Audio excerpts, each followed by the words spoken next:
मैंने एक युद्ध से हास्य की कविता निकाली है जी। युद्ध वीर रस का विषय है या करुण रस का विषय है, लेकिन मैंने कोशिश की उसमें से हास्य रस निकालने की। कारगिल के बाद मुझे ध्यान है, एक मेजर साहब और एक एसपी साहब बैठे हुए थे। मेजर साहब बोले हमारे सेना के जवान बड़े साहसी होते हैं। एसपी बोला जी हमारे पुलिस के सिपाही ज़्यादा साहसी होते हैं। मेजर बोला देखा नहीं कारगिल में हमारे जवानों ने क्या जलवा किया। एसपी बोला जी हमारे सिपाही ऐसे जलवे रोज करते हैं। तो मेजर बोला भाई तुम्हें समझ में नहीं आएगा। तो मेजर ने एक जवान को बोला, बोले जवान इधर आओ। बोले हाँ। सामने टीला देख रहे हो? बोले हाँ। बोले भाग के चढ़ जाओ और कूद जाओ। साहब जवान भाग के चढ़ा और कूद गया। तो मेजर बोला एसपी से, देखो इसे कहते हैं साहस। वाह। एसपी बोला रुको। उन्होंने अपने सिपाही को बोला, बोले सिपाही इधर आओ। बोले हाँ। सामने टीला देख रहे हो? बोले हाँ। बोले भाग के चढ़ जाओ और कूद जाओ। सिपाही बोला साहब आपका दिमाग तो नहीं खराब हो गया? तो एसपी बोला मेजर से, देखो इसे कहते हैं साहस।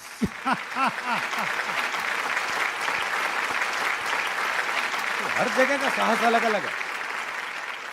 ये जब मुशर्रफ जी अपने आप पाकिस्तान के राष्ट्रपति बन गए, ये जी मैंने व्यंग में लगाया है। हाँ, कोई भरोसा नहीं ना आजकल किसके आगे जी लगा के देश राष्ट्रद्रोही कह दे कोई। तो ये जब मुशर्रफ जी अपने आप पाकिस्तान के राष्ट्रपति बन गए, तो उन्होंने अपने आप ही अपने फोटो वाला डाक टिकट जारी कर दिया पाकिस्तान में। तो वो डाक टिकट बिक नहीं रहा था। तो उन्होंने ऑफिसर को बुलाया, बोले क्या बात है टिकट बिक क्यों नहीं रहा? बोले जी ये ठीक से चिपकता नहीं है। बोले तो गोंद बढ़िया लगाओ। बोले प्रॉब्लम गोंद की नहीं है, लोग थूक दूसरी तरफ लगाते हैं। बहुत अच्छे। एक बार मिलकर जोर से क्या? हाँ लगे हुए हम खासदार महोत्सव में आए हैं। सीमा पर जैसी छिड़ी लड़ाई, देशभक्ति की भावना सब में उमड़ आई। कुर्बानी का कुछ ऐसा चढ़ा जुनून कि घायल सैनिकों को सभी देने लगे अपना अपना खून। नेता हो या व्यापारी, कवि हो या भिखारी, खिलाड़ी हो या संगीतकार, अध्यापक हो या बेरोजगार, तरह तरह के लोगों का जब घायल सैनिकों में खून चढ़ा तो सबका प्रभाव अलग अलग पड़ा। वाह। एक भिखारी का खून जब सैनिक के शरीर में गरमाया तो दुश्मन का गिरेबान पकड़ के गिड़गिड़ाया, जरा इस तरफ भी ध्यान दे दे, जरा इस तरफ भी ध्यान दे दे अल्लाह के नाम पे अपनी जान दे दे। वाह वाह वाह वाह। इतना कहकर जैसी उसने जान ली, दूसरे दुश्मन ने उसकी नीयत फौरन पहचान ली। वो वापस नियंत्रण रेखा की तरफ भाग चला। हमारा सैनिक बोला जो दे उसका भी भला, जो ना दे उसका भी भला। वाह वाह वाह वाह। कवि का खून चढ़वाए सैनिक ने, ये कवि बड़ा खतरनाक होता है जी। आज जब मैं सुबह हवाई जहाज से आ रहा था तो एक सज्जन बराबर में बैठे थे, तो उन्होंने पूछ लिया आप क्या करते हैं? मैंने कहा मैं कवि हूं। मैंने पलट के पूछ लिया और आप? बोला जी मैं बहरा हूं। कवि का खून चढ़वाए सैनिक ने जब दुश्मन को अपने चंगुल में फंसाया तो दुश्मन गिड़गिड़ाया, माफ कर दो माफ कर दो। सैनिक बोला जाओ तुम्हें माफ किया। इतना कह के पहले तो उसने बंदूक की नाल साफ करने वाले ब्रश से दुश्मन का कान साफ किया। वाह। फिर अपनी कविताओं का बारूदी पुलिंदा बंदूक की जगह अपनी जुबान में भरा और दाग दिए 12 दोहे 24 कविताएं और 36 चौपाई। वाह वाह वाह वाह। और दाग दिए 12 दोहे 24 कविताएं और 36 चौपाई। और जब तक उसके प्राण नहीं निकले उससे तालियां बजवाई। वाह वाह वाह वाह वाह। अध्यापक के खून वाला सैनिक निहत्था ही दुश्मन के बंकर में आया। ये बंद मैं आदरणीय मधुप पांडे जी को समर्पित करता हूं क्योंकि प्रोफेसर रहे हैं वो। अध्यापक के खून वाला सैनिक निहत्था ही दुश्मन के बंकर में आया। अच्छा वो निहत्था जा भी सकता है जी, जब वो 60 बच्चों की क्लास में निहत्था जा सकता है वाह। तो उसे वहां क्या खतरा। अध्यापक के खून वाला सैनिक निहत्था ही दुश्मन के बंकर में आया। एक का कान मरोड़ते हुए गुर्राया, अच्छा मेरे पीरियड में आधी क्लास भाग गई। तुम सब लोग इस क्लास में कहां से आ घुसे? तुम सब के नाम तो स्कूल से सन 47 में कट चुके। वाह वाह वाह वाह वाह वाह वाह। तुम सबके नाम तो स्कूल से सन 47 में कट चुके। और क्या ये बंकर? याद करो सन 71 जब हमने चमत्कार दिखलाया था, 90,000 नालायकों से एक साथ कान पकड़वाया था। वाह वाह वाह वाह। अबे मूर्ख, हम सारे देश के चहेते हैं, इतिहास पढ़ाते पढ़ाते भूगोल बदल देते हैं। वाह वाह वाह।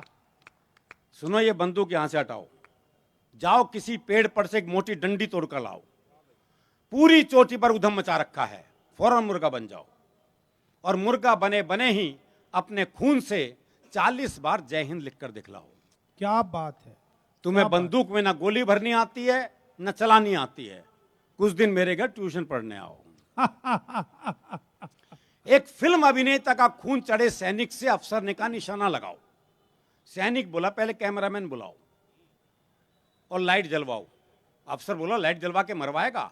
तो सैनिक बोला मुझे मरने का डर मत दिखाओ, ये काम मैं पहले भी कर चुका हूं, अब से पहले 15 फिल्मों में 50 बार मर चुका हूं। वाह वाह वाह वाह। अफसर चौंका, 15 फिल्मों में 50 बार? ऐसा तूने क्या करा था? सैनिक बोला क्यों, रीटेक में क्या तेरा बाप मरा था? फिल्मोनिया से ग्रस्त व्यक्ति के खून ने और कमाल दिखाया। आगे बढ़ते दुश्मन को देखते ही चिल्लाया, जानी तुम्हारे पांव देखे, वाह वाह वाह। बहुत गंदे हैं, इन वादियों में घिन आएगी, इन्हें हमारी जमीन पे मत रखना, जमीन मैली हो जाएगी। क्या बात है, क्या बात है। और शिक्षा व्यवस्था पर एक व्यंग। एक सैनिक का बहुत ही मजबूत था कांधा, उसने 4 दुश्मनों का गट्ठर सा बांधा, उठाया, पीठ पर लटकाया और सारे युद्ध क्षेत्र का नक्शा बदल दिया। जब वो 5वें दुश्मन को एक हाथ में पानी की बोतल की तरह लटका कर चल दिया। वाह वाह वाह। सब हैरान परेशान, खा गए गच्चा। लेकिन ये किस्सा है सच्चा, क्योंकि उस सैनिक को खून देकर आया था एक स्कूल का बच्चा। वाह वाह वाह। बहुत अच्छे, बहुत अच्छे अरुण भाई। एक सैनिक को गलती से एक भ्रष्ट नेता का खून चढ़ गया। एक सैनिक को गलती से एक भ्रष्ट नेता का खून चढ़ गया, ठीक होते हुए फ्रंट की बजाय दिल्ली की तरफ बढ़ गया। उसे फ्रंट का सही मतलब समझाया गया और सीधा कारगिल भिजवाया गया। वहां तोपों को देखते ही उसका कलेजा हिला। अच्छा, यही है वो बोफोर्स तोप जिसका कमीशन मुझे आज तक नहीं मिला। चल छोड़, अभी इस चक्कर में क्या पढ़ना है। वाह। फिर अधिकारी से बोला अच्छा बताओ मुझे किस चुनाव क्षेत्र से लड़ना है। ऑफिसर बोला मुझे बताओ मुझे किस चुनाव क्षेत्र से लड़ना है। और अधिकारी बोला द्रास। वो बोला क्या का मद्रास, मुझे तो उत्तर भारत में कहीं से लड़ा दो। ऑफिसर बोला इसे सीधा टाइगर हिल पे चढ़ा दो। वो सिरफिरा चढ़ते चढ़ते कई बार गिरा। इस दृश्य का आप लोग आनंद लें, आदरणीय गडकरी जी भी लेंगे इस दृश्य का आनंद। वो सिरफिरा चढ़ते चढ़ते कई बार गिरा, जहां भी 2-4 सैनिक दिखें वहीं रस्सी छोड़ दे और वोट मांगने के लिए दोनों हाथ जोड़ दे।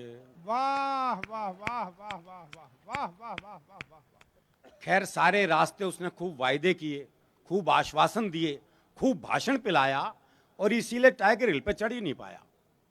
वो तो शुक्र है इसी दौरान बंद हो गई लड़ाई, वरना पता नहीं क्या गुल खिलाता भाई। और कविता की सबसे महत्वपूर्ण और अंतिम पंक्तियां आप तक पहुंचा रहा हूं, वरना पता नहीं क्या गुल खिलाता भाई। लेकिन मैं कहता हूं कुछ ऐसा इंतजाम हो जाए, नेताओं का खून सैनिकों को नहीं बल्कि सैनिकों का खून नेताओं को चढ़वाया जाए। वाह वाह वाह वाह वाह वाह वाह। बहुत अच्छे। कुछ ऐसा इंतजाम हो जाए, नेताओं का खून सैनिकों को नहीं बल्कि सैनिकों का खून नेताओं को चढ़वाया जाए, ताकि उनमें भी भारत मां के सच्चे सपूतों का रक्त हो। कोई ढूंढने से भी देशद्रोही ना निकले, हर नेता देशभक्त हो, हर नेता देश